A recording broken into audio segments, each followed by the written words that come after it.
so that all can burn. I'm keeping my lamp full, waiting on the bridegroom. Cause when the kingdom comes, say I wanna be ready. We're keeping our lamps full. Welcome back to Lamp Oil Stock, an Israelite channel where we look at issues from an Israelite perspective. Before we get started, I want to thank everybody for watching our videos and spending a little time with us. If you don't mind, take a moment, click the subscribe button or the like button. Let us know that you're out there, or the dislike, and don't forget share. If you find that our content is valuable, please share it with others. Great. Thank you so very much. And let us all know what you happen to be looking at. That stuff is really valuable to us to learn all kinds of different things that people have going on. But we're going to be continuing our Red Letter Bible series. This is a milestone for us. We're at part 10. What are we going to be looking at today? Today we're looking at Matthew 5, verses 33 through 37. Okay. And you got the verses for us? Okay. Matthew 5, verse 33 says, "Again, ye have heard that it hath been said by them of old time, Thou shalt not forswear thyself, but shalt perform unto the Lord thine oaths. 34. But I say unto you, swear not at all, neither by heaven, for it is God's throne, 35. nor by the earth, for it is his footstool, neither by Jerusalem, for it is the city of the great king. 36. Neither shalt thou swear by thy head, because thou canst not make one hair white or black. And 37. But let your communication be yea, yea, nay, nay. For whatsoever is more than these cometh of evil." Awesome. Okay. So those are the verses we're going to be looking at, another large group of verses for us. So let's start at the beginning, kind of work our way through it. 33, "Again, ye have heard that it hath been said," and this is a theme. He's been doing this for the last several group of verses. "By them of old time, thou shalt not forswear thyself." Right. Okay, so that first part, the last one we looked at was right in the Old Testament, right out of the Old Testament. Right. Listed exactly that way. But this one's not. Not exactly that way, but it is still, it's same thing. Okay. Same thing. If we go to Deuteronomy 23, Right? and we look at verses 21 through 23, it reads, again, this is Deuteronomy 23, verse 21. Mm-hmm. "When thou shalt vow a vow unto the Lord thy God, thou shalt not slack to pay it, for the Lord thy God will surely require it of thee, and it would be sin in thee." 22. Okay. "But if thou shalt forbear to vow, it shall be no sin in thee. 23. That which is gone out of thy lips thou shalt keep and perform, even a free will offering, according as thou hast vowed unto the Lord thy God, which thou hast promised with thy mouth."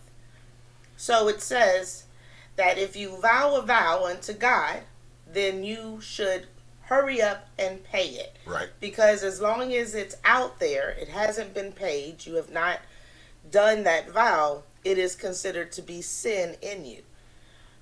But if you choose not to make any vows, then you won't have that sin in you. Okay. Now, let me go back with this part of the verse, because I want to make sure I want to make sure I'm getting this right. I'm doing it correctly here.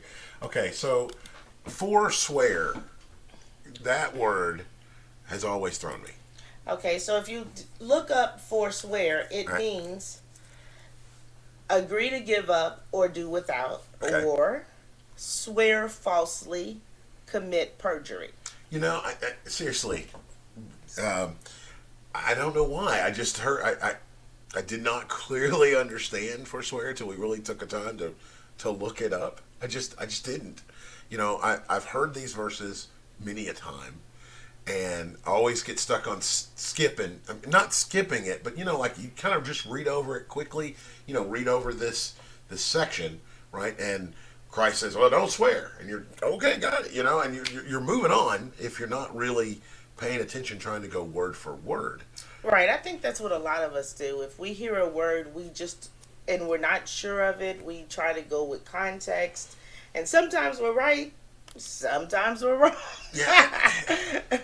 And like I said, we've read these verses to our kids, we've read them ourselves many a time, and for some reason in my head, I don't know what I kept thinking for forswear, but when we were talking about it, talking to ourselves about it, false swearing is not what came to my mind.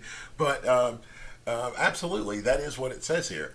Now, as we look at this one, so he's telling you right off the bat, not when he uses the phrase, "Thou shalt not forswear thyself." He's saying, if you do swear and don't perform it, Right. Don't make any false oaths. right? But perform everything that you do. And I know that I used to swear all the time. Oh God, if you will, get me out of this situation, right? I will, I'll go to church on Sunday, or I'll do this, or Back I'll in do the that. day, yeah. Yeah. And most of the time, most of the time I didn't. And I feel like a lot of people do that, because when you're in this, when you get to a point where you feel like you've tried everything you can to get yourself out of situation and it's not working, it's always the last thing. Well, let me go to God and see if, I can bribe him into helping me. Bribe or barter, right? Yeah. Yeah. And that's part of what Christ is talking about here. So let's keep going on to this next one, 34. Okay, so 34 says, "But I say unto you, swear not at all, neither by heaven, for it is God's throne." And so 34, 35, and 36 are saying, don't swear at all by anything, because you don't own any of this stuff. You don't even own yourself. Everything belongs to the Most High. Right, and then it's don't swear, because if for some reason, say, oh God, if you let me get this parking spot, I swear I will give $50 to the next homeless person I see, and for some reason you are unable to give that $50 to the next homeless person you see, then you are going to carry that sin with you, and there's going to be a punishment put on you for not fulfilling the oath that you swore. Right. And now this also, we just did in part 9, we were just talking about adultery and marriage, which is also a form of an oath. Right. Okay, so breaking that oath carries its own punishment. It falls right into the oath punishment that goes along with it. If a person was to commit adultery or break the marriage vows, they swore before God. Right. They have now, they would be in sin carrying it with them. Well, when we get married, we say that we're going to be with this person in good times and bad times and all of these things, and we do that in front of the Most High, or we're saying it to the Most High. It doesn't matter if there's a pastor in front of us or a judge. What we're doing is swearing to the Most High that this is what we're going to do. So then 10 years later, when your husband or your wife has gotten fat or they've gotten sick, and you're like, hey, there's this hottie walking down the street, and you decide to get a divorce, now you've broken that oath, and there's going to be punishments that are rained down on you because of it. Right. Now, let's look at this last part here. But let your communications be yea, yea, or nay, nay, for whatsoever is more than these cometh of evil. Right. So if you If you look at the Bible, if you look at Ecclesiastes chapter 5, Right. Verse 2, it says, "Be not rash with thy mouth, and let not thine heart be hasty to utter anything before God. For God is in heaven, and thou upon earth. Therefore let thy words be few." If you skip down to verse 4, it says, Ecclesiastes 5, verse 4, it says, "When thou vowest a vow unto God, defer not to pay it, for he hath no pleasure in fools. Pay that which thou hast vowed." Verse 5 says, "Better is it that thou shouldest not vow than that thou shouldest vow and not pay." Exactly. So the whole point there is what you say, you are committing to. Right.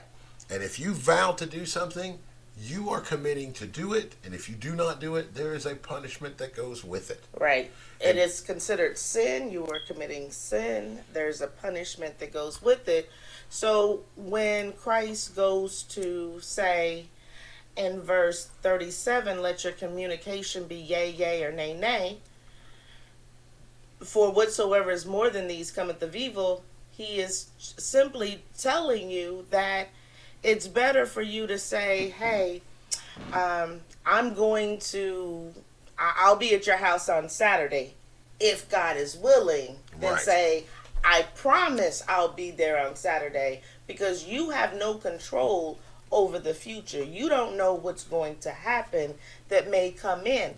And so when you make that vow, you are asking Satan to throw things in your way. Stumbling right? blocks in your path. It's like when you go to court, the first thing these evil people want to do is have you put your hand on a Bible and vow a vow. Now, they know most people going in there, they're going to lie, right?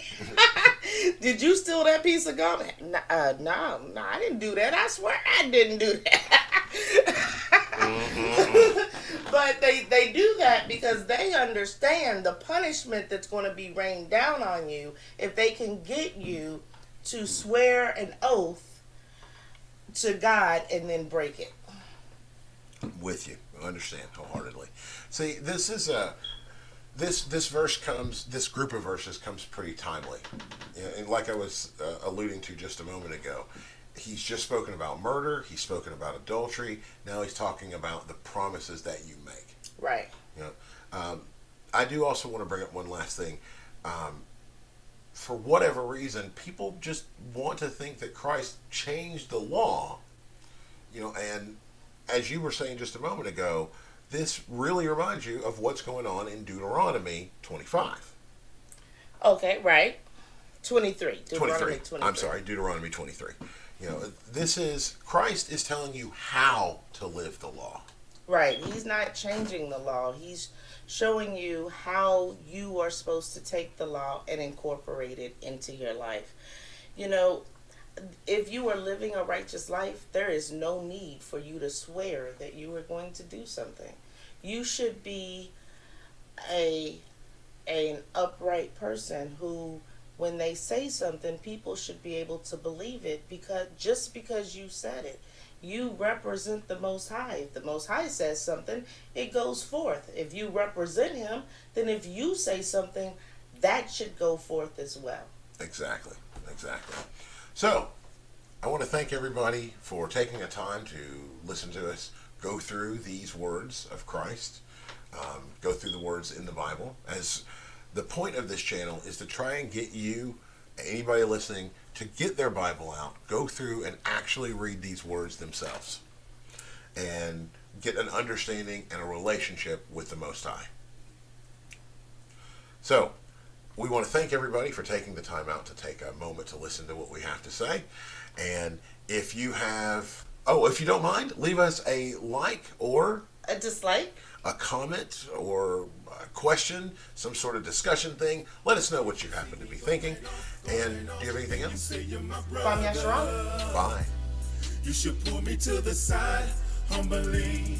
I may need correction.